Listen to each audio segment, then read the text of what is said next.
Explain your history with gun violence. My father was murdered. Like I said, my father was murdered when I was 2 years old. My Uncle Reggie was murdered in 2002. Countless numbers of friends, murdered in the streets. My cousin Dirk. I mean, it's just the list goes on and on. And when I was a young man, I grew up in D.C. I was born in the late '80s. You know what I mean? And I grew up in D.C. in the '90s. And in the '90s, D.C. was kind of what Chicago is now, as far as the gun violence. Just it was real bad. So I think that it affected a lot of the families from the parts of the city that I come from. Because a lot of people think about, who don't, know the street, think D.C. is just where the president lives and, it's the White House and the monument, which is true, and the museums, all that stuff is there. But surrounding that, like it's like a shadow behind the Capitol is what we call it. And it's wild. I mean, it's changing now because of the gentrification. But, growing up, man, it was just a way of life. Like, what I mean, in the environment where I come from, it was either you was going to be a victim or not. You didn't necessarily have, I'm not a thug, I'm not a gangster, none of that. I just, like to hustle. That was always my thing. But you had to let people know that you weren't afraid of having a problem. Like, I don't have a problem with having a problem.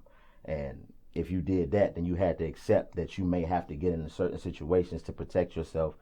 And usually that involves a gun in my era, because I come from the era of fighting kind of ended with us, you know what I mean? And if you get into a fight with somebody, it's not over more than likely. So, I just think that what's going on in places like Chicago, most inner cities, you know what I mean? Like, you think about Detroit and Chicago and Atlanta and, all of these urban areas who are just plagued with this gun violence. I think it's just because of the environment. The environment breeds it, because you have people who, you might want to be a good student and live your life, but you can't walk down the street and keep getting fucked with every day.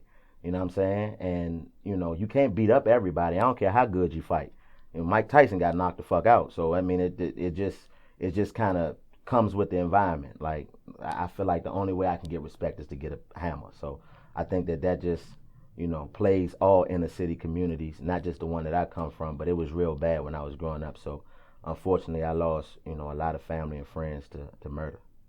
Now, when you say gentrification, what do you mean by that? Gentrification, it's when the properties that are in the inner cities are bought back, knocked down, and then like condominiums and stuff are put up. Like DC, the DC I grew up in is kind of becoming non-existent. I grew up uptown DC. 14th Street was a prominent street. Georgia Avenue, all of these places that I remember frequenting as a child just look different now. You know what I mean? They put Best Buys and Targets and all of this stuff up in places where we used to hang out. And the crazy part is, some of the sections, the projects are still there.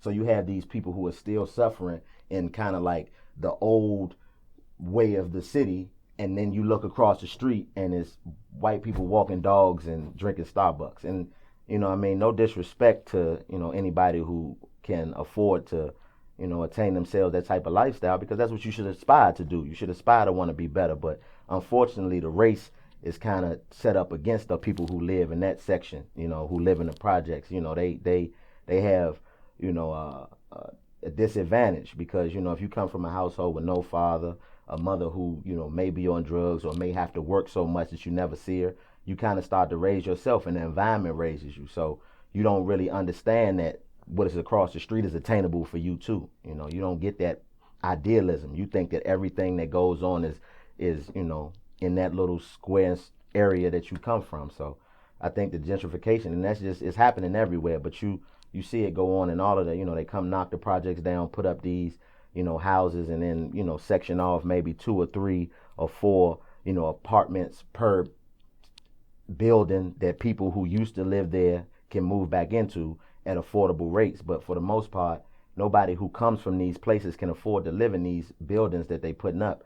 And, it kind of breaks my heart when I go home. When I go home to the city, I love my city. I love where I'm from. It made me who I am. So when I see places that, I used to love and frequent when I was a young man gone now, and the people who were there as well gone, just displaced, breaks my heart.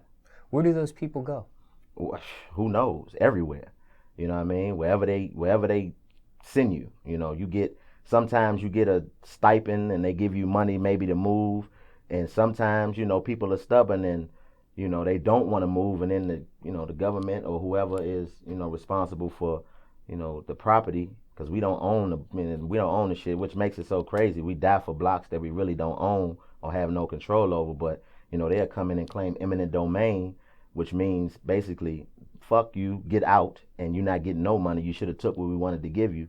And now who knows where those people go. But in the city, places like Bowie, Maryland, and Clinton, Maryland, where used to be where people who families work with the government in the city would go because they moved up a little bit. Now those people are going, they sending people from the city out to these places, and it's been going on for a while now. Those places have become crime ridden, and the crime rate has risen up in those cities, because no matter where you take these people, it's the mentality that makes them do what they do. So no matter what the setting you put them in, they only going to operate in the mentality that they know.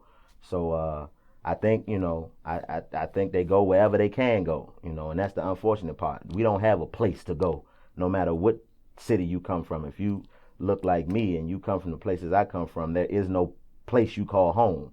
Your home is wherever you lay your head at whatever given time. So who knows? Everywhere.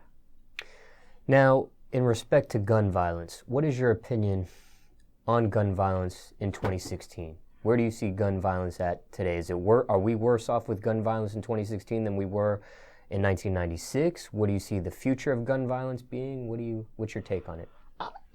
You know what, man? It's kind of that's a unique question, because I don't believe that guns don't kill people. People kill people.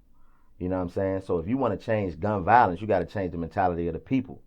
So I think that as in regards to 1996 versus now, I think that we're actually worse off, not because it's more killing going on, but just because people see it more now, because socially we have so many cameras and everything that catch these violent acts. People have been down in the streets for years, and it's never going to stop. That's just the nature of this country. And I just think now that we have so many methods of being able to capture these things, that it seems more elevated, but I think it's pretty much the same. You know what I mean? Things change, you know what I'm saying? But you got to understand, like I said, the mentality. Like where I come from, niggas are proud to be from the murder capital. Like that's niggas wear that as a badge. Oh, we the murder capital, baby. We be killing the shit out of each other in this city. So when you think about that type of mentality, and that being something that is basically war as a badge of honor in the inner city communities that we come from, you got to change that mentality. You got to change the people's mentality of looking at something that is basically just genocide as positivity. So I don't think until we change that, it don't matter what you do. You can take all the guns away and people will still find a way to act violently, because it's just the nature of the mentality of the people that come from these places. Then I'm just speaking on, from people that look like me, you know what I'm saying? Because I don't really believe the whole black on black crime shit. Like, that's a myth to me, because if black people killing all the black people, then who the fuck is killing the white people and the Asian people, and you know what I'm saying? So, I mean, you kill where you live. Like, that's just how it works. If you move a killer to the suburbs, he's not going to drive back to the projects and shoot somebody. That's Dick Gregory said that. So it's like, that's the truth. So I just think that once you change the mentality, if we can change the mentality of the people, then I think that's when gun violence will change. But until then, shit is not going to change at all. What can be done to curb gun violence? Do you think there should be tighter restrictions on guns, or the type of guns that are allowed? Or nobody's shooting niggas in the streets with registered pistols. That doesn't matter. As long as Kel-Tec and Glock and Ruger make pistols, people are gonna get them. So that really is out of our reach. You're not gonna be able to stop people who make billions of dollars off making these weapons from producing them. And as long as they're produced, people in the streets are going to be able to get their hands on them. So no matter what, it's illegal to have a gun in D.C. You can't have a pistol in the city of District of Columbia. You never could.